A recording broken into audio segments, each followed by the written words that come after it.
Hello दोस्तों, आप सबका बहुत बहुत स्वागत है गणेशाय वर्ल्ड के इस यूट्यूब चैनल में। तो दोस्तों आज की जो वीडियो है, आज की वीडियो में हम क्लास 12th केमिस्ट्री में न्यूमेरिकल सीरीज़ का पार्ट नंबर 2 करेंगे। ठीक है, जिसमें दोस्तों हमने पार्ट नंबर 1 जिसमें हमने कुछ न्यूमेरिकल कोलरास नियम से संबंधित थे वो देखे थे, और आज हमारा ये पार्ट नंबर 2 है। ये भी आपका न्यूमेरिकल पार्ट है और इसमें भी हम न्यूमेरिकल करेंगे और कोलरास नियम से संबंधित ही रहेंगे। तो दोस्तों ये जो न्यूमेरिकल हैं वो कोलरास नियम के अनुप्रयोग के ऊपर डिपेंड रहेंगे, क्योंकि कोलरास के नियम जो है ना, इनसे जो है ना अक्सर न्यूमेरिकल आते हैं, पूछे जाते हैं। ठीक है, तो कोलरास नियम के दोस्तों 4 अनुप्रयोग हैं, मैंने आपको बता दिया था। अगर नहीं देखा तो चैनल की प्लेलिस्ट में जाओ और कोलरास नियम के अनुप्रयोग समझ लो, डिटेल में मैंने समझाया, और फिर आके आप न्यूमेरिकल करो, क्योंकि बिना अनुप्रयोग को समझे हुए न्यूमेरिकल आपसे नहीं बनेंगे। ओके, तो आप जाओ और देख लो, फिर आप इस वीडियो को देखो। ठीक है, चलो तो स्टार्ट करते हैं। तो दोस्तों यदि सोडियम एसिटेट, क्वेश्चन हमें दिया है, यदि सोडियम एसिटेट मतलब CH3COONA, ये है हमारा सोडियम एसिटेट। यदि सोडियम एसिटेट HCl हाइड्रोक्लोरिक अम्ल एवं NaCl सोडियम क्लोराइड की मोलर चालकता, क्या मोलर चालकता क्या दी है, मोलर चालकता क्रमशः 225, 175 और 150 है, तब आपको एसिटिक अम्ल मतलब ये आपके पास एक दुर्बल विद्युत अपघट्ट है, दुर्बल विद्युत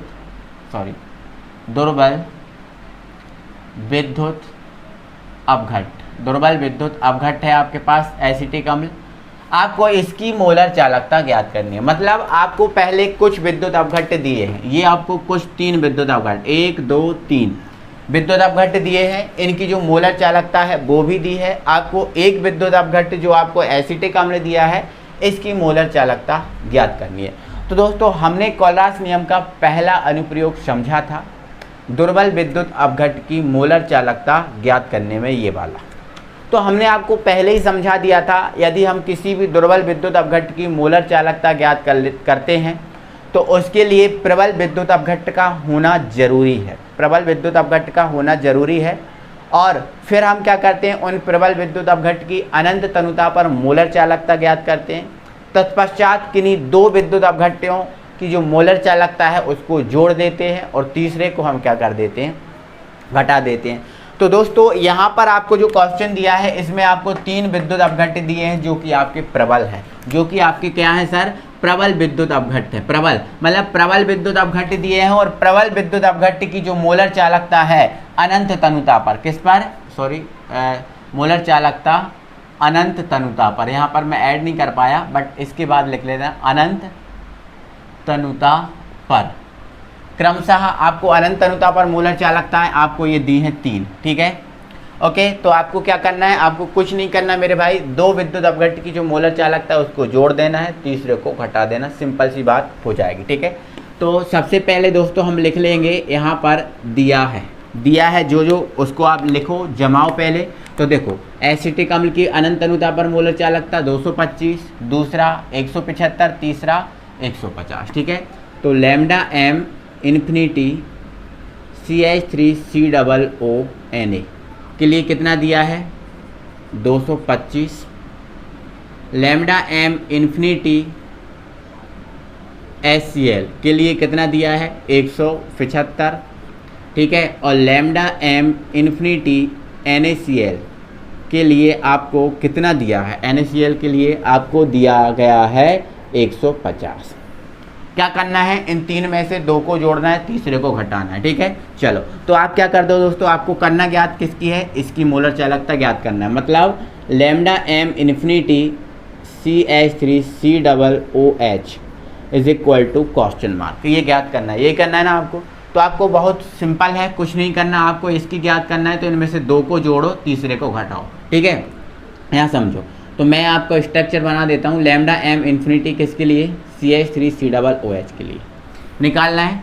तो इन 2 को जोड़कर तीसरे को घटाना है। तो आप क्या कर दो, कोई भी आपका 2 है, इन 2 को जोड़ दो, कोई भी 2 को जोड़ सकते हो। ठीक है, और तीसरे को घटाना है। ठीक है, तो लैम्डा m इन्फिनिटी CH3COONA, मतलब कहने का मैं इन दोनों को जोड़ दे रहा हूँ और इसको घटा दे रहा हूँ। ठीक है, plus lambda m infinity HCl, इन दोनों को जोड़ दिया, और इसके जोड़ में से तीसरे को घटाना है, मतलब लैम्डा एम इन्फिनिटी जो आपका NaCl है इसको आपको क्या करना है, घटा देना। ठीक है, तो आप समझो। तो इसकी मोलर चालकता कितनी दी है, 225। इसकी मोलर चालकता कितनी दी है, 175। और इसकी कितनी दी है, 150। जोड़ दो, 5 और 5 10, 5 और 5 10, या फिर आपका देखो ये पूरा 400 हो जाएगा। और 400 में से 150 घटा दोगे, 400 में से 150 क्या कर दोगे आप, घटा दोगे। जब 400 में से 150 घटा दोगे तो मेरे भाई यहाँ पर आ जाएगा 250 आ जाएगा, जो आपका मान आया है किसके लिए, CH3COOH के लिए। इसका मात्रक लिख देना, ओम इनवर्स, सेंटीमीटर स्क्वायर और मोल इनवर्स। तो दोस्तों अगर आपको इस टाइप से क्वेश्चन आए, ऐसा क्वेश्चन आए, आपको कुछ विद्युत अपघट्ट की मोलर चालकताएं दी हैं और किसी की निकालना है, तो आपको क्या करना है, किन्हीं दो को जोड़ना है, तीसरे को घटाना है। सेम ऐसे ही पहले अच्छे से जमा देना, फिर दो को जोड़ना, तीसरे को घटाना। बिल्कुल आपको ऐसे ही करना है, कोई भी आप दो जोड़ देना और तीसरा घटा देना, आपका आंसर आएगा। ठीक है, तो अक्सर आप क्या करना, जो पहले दो हों उनको जोड़ना और तीसरा जो है उसको घटाना। तो ऐसे आप इस स्ट्रक्चर के थ्रू आप करोगे तो आपका न्यूमेरिकल ऑप्शन बन जाएगा। कोई भी यहाँ पर विद्युत अपघट्ट परिवर्तित हो सकते हैं, तो ध्यान रखना, अगर इस टाइप का क्वेश्चन आ गया तो आप उसको छोड़ोगे नहीं, मुझे विश्वास है, क्योंकि ये क्वेश्चन बहुत इजी होगा अब आपके लिए इसको करने के बाद। तो आई होप दोस्तों आप समझ गए होंगे बहुत अच्छे से, कोई दिक्कत नहीं होगी। तो अब दोस्तों हम बढ़ते हैं सेकंड अनुप्रयोग के न्यूमेरिकल की ओर। ये फर्स्ट अनुप्रयोग था उसका न्यूमेरिकल था, अब सेकंड अनुप्रयोग के न्यूमेरिकल की ओर हम बढ़ते हैं। दोस्तों हमारा अगला क्वेश्चन स्क्रीन पर आ गया और अगला क्वेश्चन देखो आप बहुत अच्छे से समझ लेना, तब आपका बहुत ज़्यादा इजी हो जाएगा। देखो कह रहा है क्वेश्चन 18 डिग्री सेल्सियस ताप पर N/50। अब ये N/50 क्या है, तो मेरे भाई N/50 जो है ना वो सांद्रता है। क्या है, सांद्रता है। क्या है, सांद्रता। N/50 क्या है, सांद्रता। N क्या है आपको पता है, नॉर्मलता होती है। N से हम किसको व्यक्त करते हैं, नॉर्मलता। मतलब नॉर्मलता क्या है, सांद्रता निकालने की विधि है। सांद्रता निकालने की क्या है, विधि है। मतलब N/50 क्या है, आपकी सांद्रता है। और आपसे बोला गया N/50 एसिटिक अम्ल, मतलब इस सांद्रता पर जो एसिटिक अम्ल है वो एसिटिक अम्ल की आणविक चालकता, कौन सी चालकता, आणविक चालकता कितनी दी है, 18.30। 18.30 ये दी है। आगे बोला है इसी ताप पर, इसी ताप पर मतलब 18 डिग्री सेल्सियस जो ताप है, इस ताप पर एसीटेट मतलब CH3COO माइनस तथा हाइड्रोजन आयन, हाइड्रोजन आयन क्या होता है, H प्लस, ये ब्रैकेट में आप लिख देना। हाइड्रोजन आयन की आयनिक चालकताएं अनंत तनुता पर, कौन सी चालकताएं, आयनिक। आयनिक मतलब धनायन और ऋणायन, तो ये धनायन है और ये ऋणायन, मतलब इनकी आयनिक चालकताएं आपको दी हैं 40.9 और 349.8। तब एसिटिक अम्ल की वियोजन की मात्रा ज्ञात करना है। क्या ज्ञात करना मेरे भाई, वियोजन की मात्रा। आप जानते हो वियोजन की मात्रा जो है ना अल्फा से व्यक्त करते हैं और इसका सूत्र क्या होता है, lambda m c upon lambda m infinity, lambda m infinity. ये मेरे भाई आयनिक चालकता वियोजन की मात्रा का आपका क्या होता है, सूत्र होता है। ओके चलो, तो अब हम इस चीज़ को आगे बढ़ाते हैं। देखो वियोजन की मात्रा हमें पता चल गई क्या होती है, अल्फा। इसके लिए हमें क्या चाहिए, lambda m infinity, lambda m c और लैम्डा एम इन्फिनिटी। इन दोनों चीज़ों की आवश्यकता है। अगर ये दोनों चीज़ें हैं तो हम इसके वियोजन की मात्रा निकाल सकते हैं। तो आप क्वेश्चन को एक बार फिर से समझो। आपको दिया है ताप, इस ताप पर N/50 जो सांद्रता दी है और ये सांद्रता एक निश्चित सांद्रता होगी और इस सांद्रता पर आणविक चालकता, आणविक चालकता मतलब मोलर चालकता ही होता है। आणविक चालकता का दूसरा नाम क्या है मेरे भाई, मोलर चालकता। ये लिख दिया, मोलर चालकता, मोलर चालकता। आणविक चालकता का दूसरा नाम क्या है, मोलर चालकता। मतलब इस सांद्रता पर मोलर चालकता ये दी है। कहने का मतलब ये है सांद्रता पर मोलर चालकता ये है, मतलब ये सांद्रता पर मोलर चालकता है, मतलब ये जो आपकी मोलर चालकता है ये निश्चित सांद्रता की मोलर चालकता, मतलब निश्चित सांद्रता की मोलर चालकता मतलब ये लैम्डा एम सी का मान दिया है 18.30। ओके, अब एसीटेट तथा हाइड्रोजन आयन की आयनिक चालकताएं ये दोनों दी हैं। तो इन आयनिक चालकताओं को जोड़ोगे तो आपको क्या मिलेगी, मोलर चालकता। किस पर, अनंत तनुता पर। अब देखो थोड़ा सा समझो क्वेश्चन को। अब मैं यहाँ पर लिख रहा हूँ दिया है, तो मैंने यहाँ पर लिख दिया है दिया है, क्या दिया है। अब ध्यान रखना लैम्डा एम सी की वैल्यू कितनी दी है, निश्चित सांद्रता पर मोलर चालकता, और निश्चित सांद्रता की मोलर चालकता कितनी है 18.30। तो ये लिख दिया 18.30। मात्रक लिख दो ohm inverse centimetre square mole inverse, ये दिया है, ये लिख दिया मैंने। ओके सॉरी एक सेकंड, ये लिख दिया मैंने, ठीक है।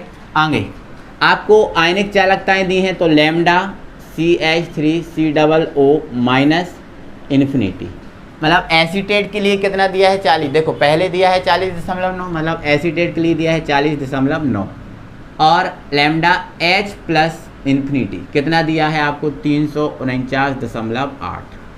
दो ही दिया है, एक ये और एक ये, दोनों ही दी हैं।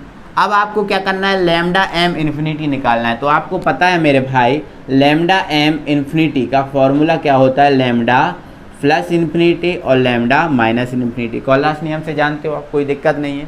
चलो इधर सुनो, तो लैम्डा प्लस इन्फिनिटी, प्लस वाला क्या है, ये है H प्लस वाला है, तो प्लस वाला कितना मान दिया है 349.8, और ये माइनस वाला है, तो माइनस वाले का मान कितना है 40.9। इनको जोड़ दो, इन दोनों को जोड़ दो, तो आप ऐड कर लो इन दोनों को, और ऐड करके आप क्या कर दो, इसका आंसर लिख दो। तो इन दोनों को ऐड कर देंगे तो 390 क्या आ जाएगा 7 आ जाएगा। एक सेकेंड, 390 क्या आ जाएगा 7, जो कि किसका मान है, लैम्डा एम इन्फिनिटी का। मात्रा किसका आ जाएगा, वही ohm inverse centimetre square mole inverse, ठीक है। क्या चाहिए, ये हाँ ठीक है। तो ये आपका क्या आ गया 390.7, किसका, लैम्डा एम इन्फिनिटी का। तो देखो लैम्डा एम इन्फिनिटी निकाल चुके और ये चीज़ आपको दी है, दोनों चीज़ें मिल गई। जब ये दोनों चीज़ें आपको मिल गई हैं तो इस फॉर्मूले में आप वैल्यू पुट करो। तो लैम्डा एम सी की मान कितना है 18.30, और लैम्डा एम इन्फिनिटी का मान कितना निकला है भाई 390.7।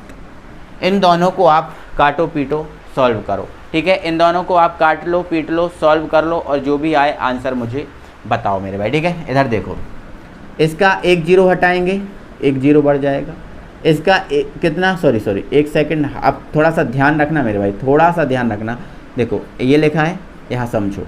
इसका दशमलव हटाएंगे, नीचे कितने जीरो बढ़ जाएंगे 2। इसका दशमलव नीचे वाला हटाएंगे, ऊपर कितने जीरो बढ़ेंगे, ऐसे ऐसे मैंने कर दिया ताकि क्लियर आपको समझ में आ जाए। एक जीरो इधर, एक जीरो इधर, एक इधर, एक इधर, 2 और 2 नीचे। तो हमारा क्या बचा 183/3907, 3907 यही बचा है 3907। अब 183 में 3907 से भाग देना, तो जैसे ही आप सॉल्व आउट करोगे तो 0.04 आएगा, जो कि अल्फ़ा का मान होगा 0.04, जो कि अल्फ़ा का मान होगा। और यही हमारे दोस्तों वियोजन की मात्रा है, और वियोजन की मात्रा ही हमें निकालना था। तो दोस्तों थोड़ा सा क्रिटिकल क्वेश्चन है, इस टाइप का जो क्वेश्चन है आपको समझने में थोड़ी सी प्रॉब्लम बस हो सकती है, क्योंकि क्वेश्चन बड़ा है, क्वेश्चन लेंदी है। क्वेश्चन को एक बार आप समझ गए, एक बार चीज़ें आप समझ गए तो आप निकाल लोगे। देखो यहाँ पर आयनिक चालकता तो निश्चित सांद्रता पर मोलर चालकता तो पहले दी थी, अब आयनिक चालकताएं दी हैं, तो इन आयनिक चालकताओं से आप क्या निकाल सकते हो, मोलर चालकता। क्योंकि आप जानते हो कॉलास नियम से कर आयनिक चालकताएं दी हैं, उन आयनिक चालकताओं को जोड़ दें तो मोलर चालकता हमें प्राप्त हो जाती है। तो आयनिक चालकताएं दी थी एस्टेट और हाइड्रोजन की, तो दोनों की आयनिक चालकताओं को जोड़ देंगे तो इसकी आपको अनंत तनुता पर मोलर चालकता मिल जाएगी। क्योंकि ये एसिटिक अम्ल के आयन है, तो एसिटिक अम्ल के आयनों को जोड़ेंगे तो एसिटिक अम्ल की अनंत तनुता पर मोलर चालकता मिलेगी ना मेरे भाई। सॉल्व किया, आंसर लाए, कोई दिक्कत नहीं है। आई होप आप समझ गए होंगे, दिक्कत नहीं होगी। अगर दिक्कत है तो दोस्तों बताएं, और वैसे आपको दिक्कत तो नहीं होनी चाहिए। तो ये कॉलरास नियम का जो दूसरा अनुप्रयोग है वियोजन की मात्रा वाला, अगर उससे क्वेश्चन आया तो आप ऐसे ही क्वेश्चन मिलेगा, इससे कोई अलग क्वेश्चन नहीं मिलेगा। बस थोड़ी बहुत वैल्यू इधर उधर हो सकती है, बट क्वेश्चन आपको ऐसे ही मिलेगा। तो आई होप इस टाइप का भी क्वेश्चन आप कर पाओगे, दिक्कत नहीं होगी। ओके, तो दोस्तों हमारा कोलरास नियम के तीसरे अनुप्रयोग से संबंधित न्यूमेरिकल आपको कैसे मिलेगा वो समझो। देखो यहाँ पर आपसे बोला गया सिल्वर क्लोराइड, मतलब सिल्वर क्लोराइड मतलब AgCl का कोई संतृप्त विलयन है। इसकी विशिष्ट चालकता मतलब K 180 डिग्री सेल्सियस ताप पर ये दी है आपको 1.24 इंटू 10⁶ ये मात्रक है। यदि Ag+ और Cl- की आयनिक चालकताएं अनंत तनुता पर, आयनिक चालकताएं फिर दे दी, मतलब आयनिक चालकताओं को जोड़ेंगे तो मोलर चालकता प्राप्त हो जाएगी हमें AgCl की, क्योंकि ये AgCl के आयन हैं। जब AgCl के आयनों की आयनिक चालकता जुड़ेगी तो AgCl की मोलर चालकता प्राप्त हो जाएगी। कितनी दी है? 53.8 और 65.5 ये दी हैं आयनिक चालकताएं। तो AgCl की आपसे विलेयता पूछा है। क्या पूछा है? विलेयता। तो दोस्तों विलेयता का सूत्र आपको मैं पहले भी बता चुका हूँ, क्या होता है। विलेयता का सूत्र होता है S = K × 1000 अपॉन λm ∞। ये आपकी विलेयता का जो है ना फॉर्मूला होता है। तो दोस्तों ठीक है, तो दोस्तों K आपको क्वेश्चन में दिया है और K का मान आपको ये दिया है, K का मान आपको ये दिया है, K मिल गया, 1000 की जरूरत नहीं है। अब हमें चाहिए λm∞। तो λm∞ मतलब अनंत तनुता पर मोलर चालकता, जो कैसे निकलेगी? आयनिक चालकताओं को जोड़कर। तो आयनिक चालकताएं आपको दी हैं, एक 53.8 और एक 65.8, इनको जोड़ दो, λm∞ मिल जाएगा। सूत्र में मान रख देना, आंसर आ जाएगा। ठीक है, कोई दिक्कत नहीं है, सिंपल क्वेश्चन है, क्वेश्चन को समझने की बस ज़रूरत होती है। ठीक है, दिया है K = कितना दिया है? 1.24 × 10⁻⁻⁶। ओके, मात्रक लिख दो चाहो तो, ohm inverse, centimetre inverse. Okay, आगे बढ़ो। यहाँ से फिर आपको लैम्डा Ag+ इन्फिनिटी की वैल्यू आपको दी है। Ag+ इन्फिनिटी की वैल्यू आपको मतलब Ag की आयनिक चालकता क्या दी है? 53.8, क्योंकि पहली दी है 53.8। फिर लैम्डा Cl- इन्फिनिटी कितना दिया है? 65.5। दिक्कत दी है, ये आपको दिया है। विलेयता क्या होती है? S = आपको क्या करना है? Question mark. बट S के लिए K तो दिया है, हमें क्या चाहिए? λm∞। तो आप क्या कर दोगे? कोलरास नियम से लगा दोगे। तो कोलरास नियम λm∞ = लैम्डा प्लस इन्फिनिटी और लैम्डा माइनस इन्फिनिटी, यही होता है। तो प्लस वाला ये है, इसकी वैल्यू कितनी दी है? 53.8। माइनस वाला ये है, इसकी वैल्यू दी है 65.5। चलो इन दोनों को आप ऐड कर लो। जैसे ही आप इन दोनों को ऐड करोगे तो आपको λm∞ मिल जाएगा। तो इन दोनों को ऐड कर देंगे तो 119.3 मिल जाएगा, जो आपका किसका मान होगा? λm∞ का। मात्रक लिख देंगे, ओम इनवर्स, सेंटीमीटर² मोल इनवर्स। तो इतना काम आप बहुत आसान से तरीके से कर सकते हो, क्योंकि न्यूमेरिकल ऐसा कर सकते हो। अब हमें λm∞ का ही मान मिल गया और हमें K का मान भी मिल गया। वैल्यू पुट करो S। K का मान कितना है? 1.24 × 10⁻⁻⁶, और ये 1000 है, जिसको हम 10⁻³ लिख सकते हैं। λm∞ का मान आ गया 119.3। कोई दिक्कत नहीं है। ये 10⁻⁻6 है और ये 3 है, तो ये बड़े हैं और ये छोटे हैं, तो 6 में से 3 घटा दो तो 1.24 इंटू 10⁻³ कितना हो जाएगा? -3 हो जाएगा, क्योंकि -6 में से प्लस के 3 घट जाएंगे, 3 बचेगा। आगे बढ़ जाओ।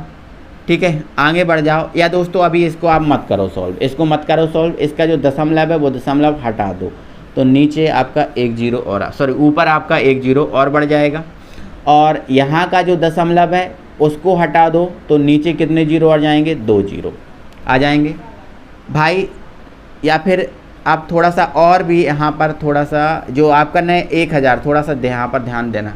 चलो मैं इनके पूरे दशमलव हटा दूँ, फिर से मान लेना, फिर से कर रहा हूँ सॉल्व इसको। ठीक है, ये आपका 1000 सेम रहने दो। ठीक है, अब हम थोड़ा सा कैलकुलेशन, इसके दशमलव हटाएंगे, नीचे कितने 0 बढ़ेंगे? 2। इसका हटाएंगे ऊपर कितना जीरो बढ़ेगा 1। इसके 2 जीरो से इसके 2 जीरो काट देना, क्या बचा 124 और ये 2 जीरो और ये कितने 6, तो 6 या फिर ऐसा लिख दो 10 की पावर -6 है और इसको लिख दो आप 10 की पावर 2। तो 6 में से 2 घटा दो, सॉरी नीचे आपका क्या है 1193।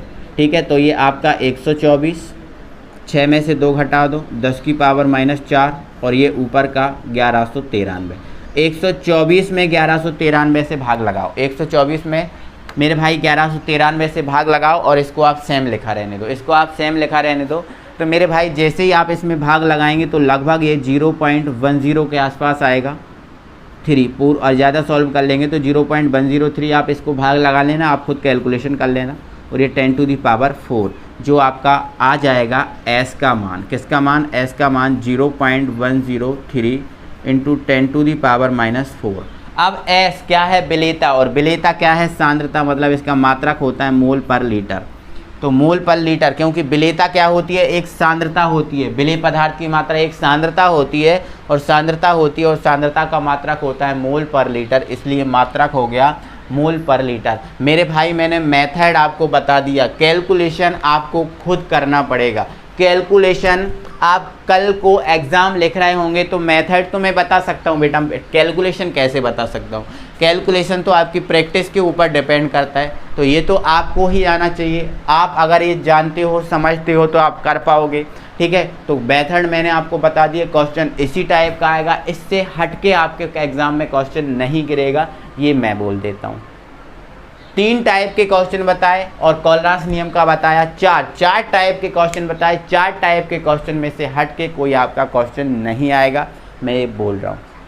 इन क्वेश्चन को बहुत अच्छे से कंप्लीट करो और अच्छे से तैयार कर लो। ठीक है, तो दोस्तों वीडियो अच्छा लगा, वीडियो में मज़ा आया तो दिल से एक बार वीडियो को लाइक कर दो, अपने दोस्तों में वीडियो शेयर कर दो और अगली वीडियो में हम आपसे फिर मिलेंगे। तब तक के लिए थैंक यू वेरी मच।